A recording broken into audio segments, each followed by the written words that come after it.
J'ordonne au ministre de la Défense et au chef d'état-major de mettre les forces de dissuasion de l'armée russe en régime spécial d'alerte au combat. Voilà pour cette annonce donc de Vladimir Poutine, et pour voir comment on réagit à ces annonces côté américain, on va tout de suite prendre la direction de Washington où nous attend notre correspondant à Washington justement, Mathieu Mabin. Bonjour Mathieu. Mathieu, on vient d'entendre donc l'annonce de Vladimir Poutine qui met en alerte donc les forces nucléaires russes.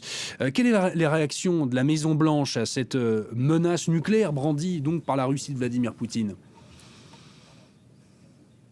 Oui, alors vous l'avez entendu, il ne s'agit pour l'instant que d'une mise en alerte de la composante nucléaire russe. Alors bien sûr, dans le contexte que nous connaissons, cette information est prise très au sérieux par le Pentagone et la Maison-Blanche, mais puisqu'il ne s'agit pas de la formulation d'une menace directe d'utilisation de ces armes, évidemment, la diplomatie américaine se contente pour le moment d'accuser réception de l'information. Ce qu'il faut lire également en filigrane, c'est qu'il est proprement hors de question pour le département d'État et Anthony Blinken de tomber dans le piège évident tendu ici par Moscou en formulant une réponse prématurée. Depuis le début de la crise, le département d'État résiste tant bien que mal à la surenchère diplomatique pour retarder au maximum la confrontation militaire. Alors bien entendu, dès lors que le mot nucléaire est lâché, il ne faut pas s'attendre de la part de Washington à un changement de stratégie.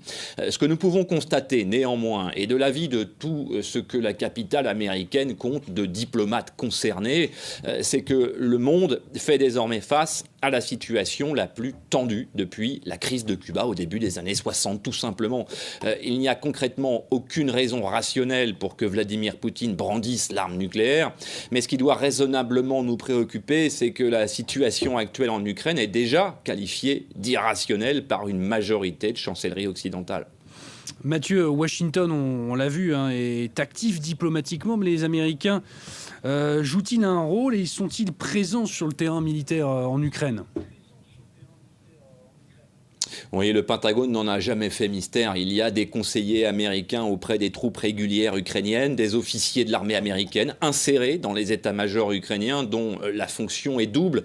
D'abord, ils ont un rôle de conseil, notamment dans l'utilisation des systèmes d'armes livrés par les États-Unis à l'Ukraine, mais également des conseils qui peuvent être d'ordre tactique. Ensuite, le meilleur moyen pour le Pentagone d'avoir une vision claire de la situation sur le terrain, une situation qui évolue en permanence, vous le voyez, c'est évidemment d'avoir ses propres hommes au plus près des combats. Et enfin, dans le domaine du renseignement, un domaine absolument crucial en ce moment pour le président Zelensky, le Pentagone assume absolument son soutien à l'armée ukrainienne, et ce, qu'il s'agisse de renseignements technologiques par imagerie satellite ou drone par exemple, ou même qu'il s'agisse de renseignements humains. L'extension de ce renseignement humain peut se matérialiser sur le terrain par la mise à disposition de conseillers techniques spécialistes de la guérilla, en clair des agents de la CIA, un aspect du conflit qui ne pourra aller qu'en s'accélérant quand les armées de Vladimir Poutine se seront partiellement ou totalement emparées du pays. Merci beaucoup Mathieu Mabin pour ce point de vue très complet du coup de la position américaine depuis Washington.